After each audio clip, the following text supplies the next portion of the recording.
बच्चों नमस्कार। आज स्टार्ट करेंगे हम प्रायिकता। प्रायिकता होती क्या है? किसी घटना के घटित या ना घटित होने की संभावना को प्रायिकता कहते हैं। फॉर एग्जाम्पल, आपने क्या, यदि आपके पास एक सिक्का है, सिक्के में हेड होगा या टेल होगा। हेड को बोलते हैं चित्त और टेल होता है पट। पट।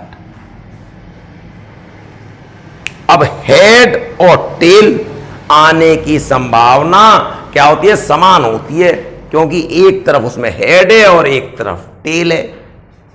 अब आप उसको देखेंगे कि हेड आना है, तो हेड आने के प्रकार कितने हैं? नंबर ऑफ इवेंट कितना है? एक। और कुल घटना कितनी घट सकती हैं?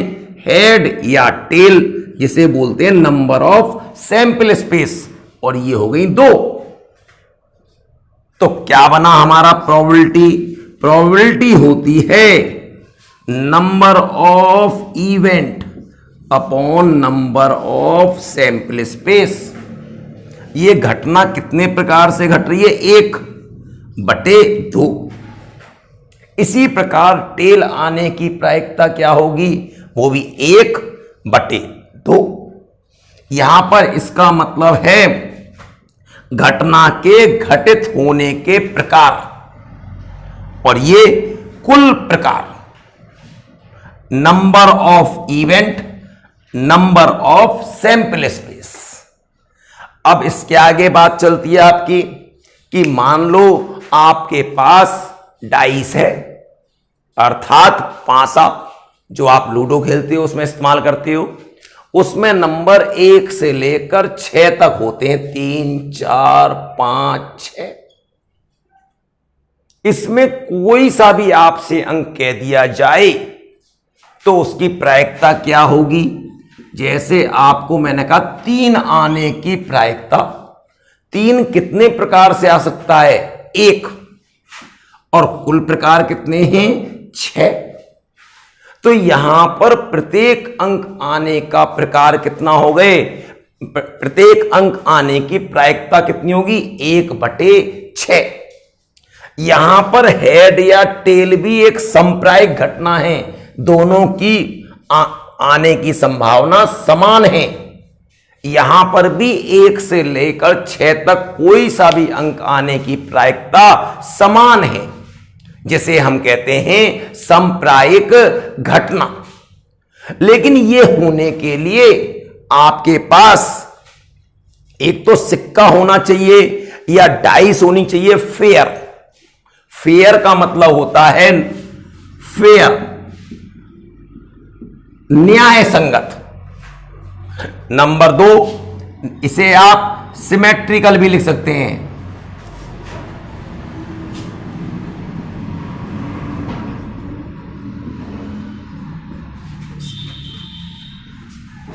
दूसरा, अनबाइस्ड होना चाहिए। अनबाइस्ड,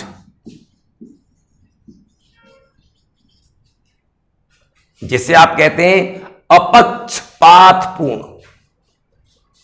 तीसरा, आपने पढ़ोगे रैंडम। Random toss.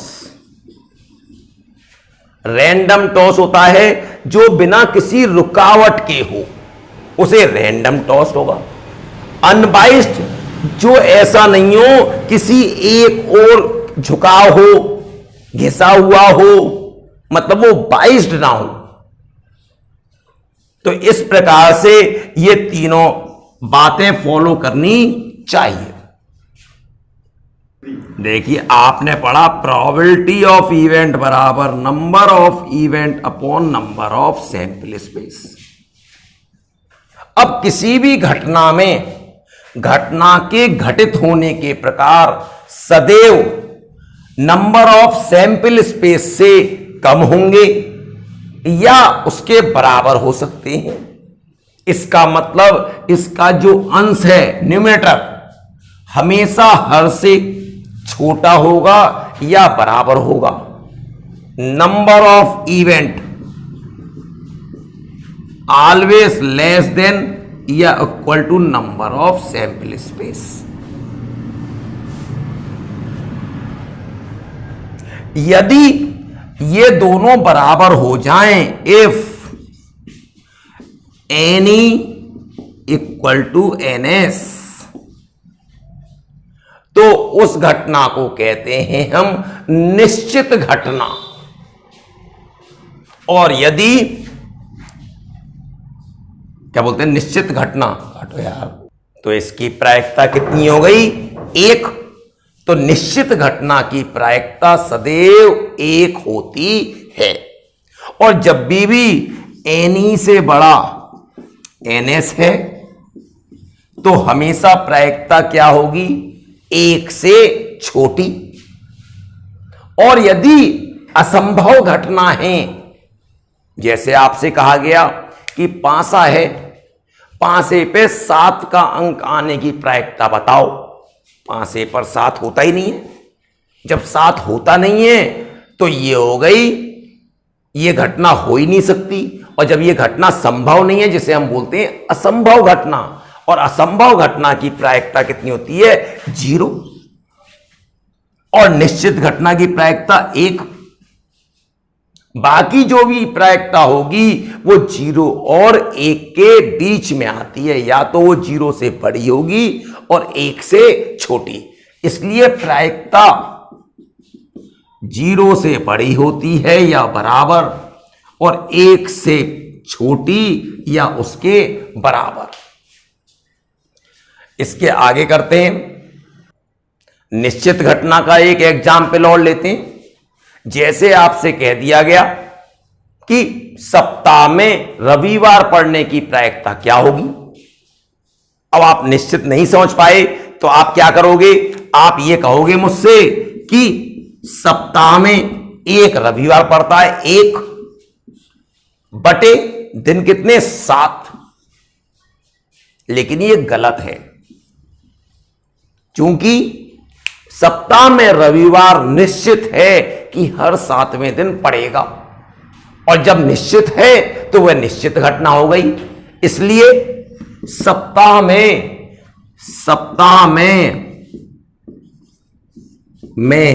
रविवार पढ़ने की प्रायिकता कितनी होगी, 1। निश्चित घटना है। अब आपने कहा ठीक है, साल में 365 दिन में, अर्थात एक साधारण वर्ष में 53 रविवार पड़ने की प्रायिकता, साल में 365 दिन होते हैं, हर 7वें दिन रविवार पड़ता है। एक साल में हर दिन 52 होते हैं, अर्थात 52 सप्ताह होते हैं। अब 52 × 7 अर्थात 364, 364 दिन हो गए, और साधारण में 365 होते हैं, 1 दिन बचा। अब यहां पे संभावना है कि रविवार पड़ भी सकता है और नहीं भी पड़ सकता, तो यहां पर प्रायिकता होगी, दिन बचा आपके पास 1 और कुल दिन है 7। अब यही बात आ जाए लीप ईयर में। लीप ईयर में 366 दिन होते हैं, तो जब हमारे 364 दिन खत्म हो गए, अब भी रविवार पड़ने की प्रायिकता होगी यहां पर, तो हमारे पास क्या होगी, दिन बचे 2 और 7, 2 बटे 7। क्यों? क्योंकि यदि 364वां दिन शनिवार को खत्म हो गया, तो अब हमारा दिन कौन सा पड़ेगा, संडे, मंडे। यदि संडे को खत्म हुआ होगा तो मंडे, ट्यूसडे। यदि मंडे को खत्म, ट्यूसडे को खत्म हुआ होगा तो Monday, Sunday, Monday, Monday, Tuesday, Tuesday, Wednesday, Wednesday, Thursday, Thursday, Friday, Friday Saturday या सैटरडे संडे। मतलब इन सातों में से कोई एक जोड़ा ही तो पड़ेगा, लेकिन संडे आने की कहां संभावना है? संडे मंडे में और सैटरडे संडे में। तो संडे आने के प्रकार कितने हुए? 2, और कुल कितने ये जोड़े? 7। तो लीप ईयर में ये क्वेश्चन पूछा जाता है कि लीप ईयर में 53 रविवार पड़ने की प्रायिकता, तो उसमें आंसर होगा 2/7। साधारण वर्ष में 53 रविवार पड़ने की प्रायिकता 1/7, और सप्ताह में रविवार पड़ने की प्रायिकता 0 होगी। गलत बोला मैंने। सप्ताह में रविवार पड़ने की प्रायिकता कितनी होगी? 1 होगी। क्यों? क्योंकि ये निश्चित घटना है। आप यही मत सोचना कि खाली रविवार की बात है, यही सारी कंडीशनें प्रत्येक दिन के लिए लागू होगी। कोई सा भी दिन हो, आपसे संडे कह दे, मंडे कह दे, ट्यूसडे कह दे, कोई सा भी दिन कह दे, यही होगी। इससे आगे आप बात ध्यान दें। प्रायिकता, कुल प्रायिकता, सभी प्रायिकताओं का योग किसी घटना के घटित होने या ना घटित होने, कुल प्रायिकताओं का योग 1 होता है। P होने की प्लस P डैश ना होने की प्रायिकता का योग सदैव 1 होता है। यदि आपको किसी घटना के होने की प्रायिकता मालूम है, PE बराबर 1/3 है, तो ना होने की प्रायिकता जो होगी 1 माइनस PE, 1 माइनस 1/3, 2/3, अर्थात ना होने की प्रायिकता 2/3। यदि आपको ना होने की मालूम है और आपको होने की निकालनी है, तो उसको 1 में से घटा दें तो ना होने की प्रायिकता आ जाएगी। जैसे अब मैंने आपसे कहा कि हमारे पास अगला एग्जाम्पल, हमारे पास एक पासा है जिस पे 1 2 3 4 5 6 है। अब इस पर देखिए, आपसे कहा जाए कि 3 से बड़ा अंक आने की प्रायिकता, 3 से बड़ा अंक आने की प्रायिकता, तो नंबर ऑफ इवेंट कितने हैं? 3 से बड़ा, तो 3 उसमें शामिल नहीं है। 1 2 3 4 5 6, 3 हो गए। और कुल कितने? नंबर ऑफ सैंपल स्पेस कितने? 6। तो प्रायिकता कितनी हो जाएगी? 3/6, 1/2। अब इसी में आपसे कह दिया जाए कि 3 से छोटा आने की, तो 3 से छोटा आने की प्रायिकता, 3 से छोटा क्या है? 1 और 2। तो यहां पर नंबर ऑफ इवेंट कितने? 2, और नंबर ऑफ सैंपल स्पेस कितने? 6। तो प्रायिकता कितनी होगी? 2/6, 1/3। अब इसी में बोल दिया है कि 3 या 3 से छोटी, 3 या 3 से छोटी, 3 या 3 से छोटी। तो अब देखेंगे 3 या 3 से छोटी, इसमें 3 भी शामिल हो गया। अब नंबर ऑफ इवेंट कितने हो गए? 1 2 3, और नंबर ऑफ सैंपल स्पेस कितने? 6। अब कितनी आ गई प्रायिकता? 1/2।